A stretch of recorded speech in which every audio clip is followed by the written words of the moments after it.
Now, Instagram is suspending billionaire megastar Kanye West for 24 hours.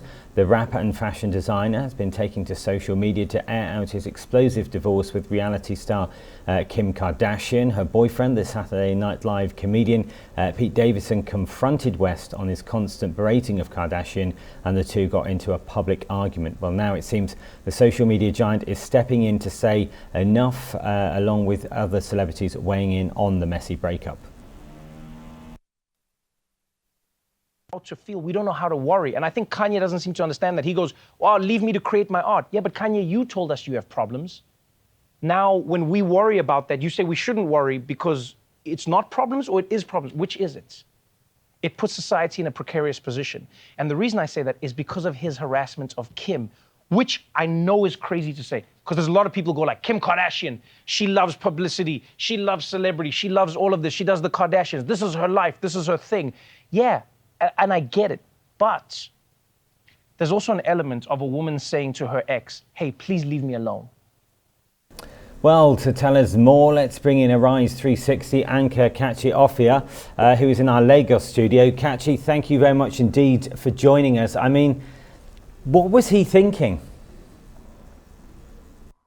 That's a very good question. Quite honestly, in the words of Trevor Noah, the entire situation in itself is a precarious one. I would say what Kanye did when he decided to, go on that very, very epic rant, which eventually led to that conversation between him and Pete Davidson being shared, is one that I think a lot of fathers can relate to.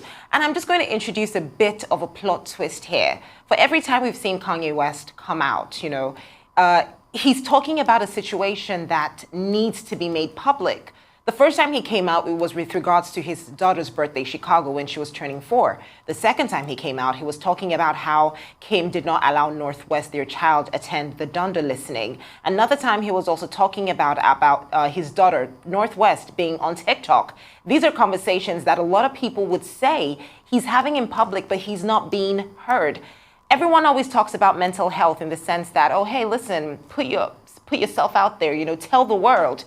We're here for you. We want to help you. But look at Kanye. He tells the world he has mental health issues. And now, every time he says something, oh yeah, Kanye has a mental health issue. So it's safe to say that Kanye was scared. That's what he was thinking. He's already told the world he wants his wife back. And she's dating Pete Davidson. That upsets him, obviously. I did think that video that he put out was a little weird, I have to be honest. But, he said that is his art. I just think it's unfair to blame everything on his mental health because let's be honest, harassment is him calling out Kim directly. But what he's just doing is telling us what's going on. I mean, it's a plot twist, but hey, just one opinion. It was interesting, Trevor Noah's comments, because he was talking about how the Kardashians are in the public life and he understands people saying, well, she loves publicity, but this is an ex saying, leave me alone. But there is that argument, though, that they do everything in public. They can't live without social media. This is, I think, one of the reasons why sort of Hollywood and the Oscars has sort of lost its mystique, because celebrities are so open and so accessible that actually being accused for doing it publicly, that's almost like the only way they know. Exactly. And the funny thing is we seem to forget that history is only repeating itself in a different way. Let's take things all the way back to 2010, when Kim Kardashian was married to Kris Humphries. They were dating in 2010, got married and divorced in 2011. If you look back at that issue, when Kris Humphries, the ex-husband who got divorced 72 days after, put out his statement, what he said was he was completely traumatized and he could not speak on the issue because no matter what he said, everybody looked at him as the bad guy. He would go out and people would just literally give him daggers. He would go onto the court and he will get booed off the court. And he's asking, what did I do? Why am I getting all of this? Everybody just thought, oh, Kris Humphries just stopped talking. He just went silent.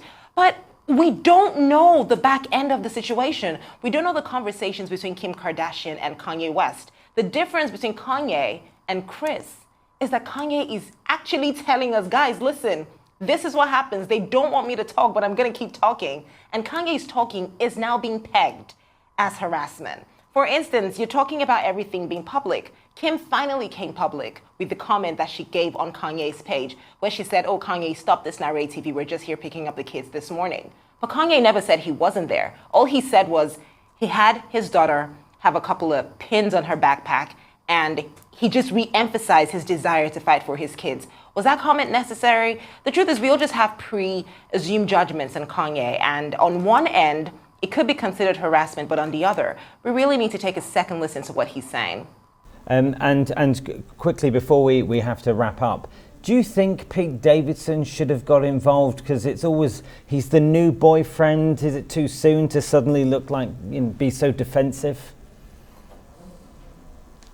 To be honest, Kourtney Kardashian is dating Travis Barker. That's the most unconventional relationship we've seen this year, 2022. Kim Kardashian is getting a divorce from Kanye, and all of a sudden, Pete Davidson, who's one of the most controversial comedians on SNL, is the love of her life. They're talking about getting matching tattoos. He has a tattoo that says, "My girl is a lawyer," on his chest. I don't know. I just think this is a huge distraction from the main issue, and he has absolutely no right to be speaking about another man's child. But then again, when you put mental health in the center of that conversation, I guess people would say he does have a right, since he's had to deal with it as well. The way you described him as a controversial comedian, because I think it's actually controversial, he's actually classed as a comedian. I don't understand all the hype, and I certainly don't understand the mega buck salary he gets. But there we go. I'm sure that we will have this conversation at another point. But for now, Kachi, thank you so much indeed for joining us here on Arise America.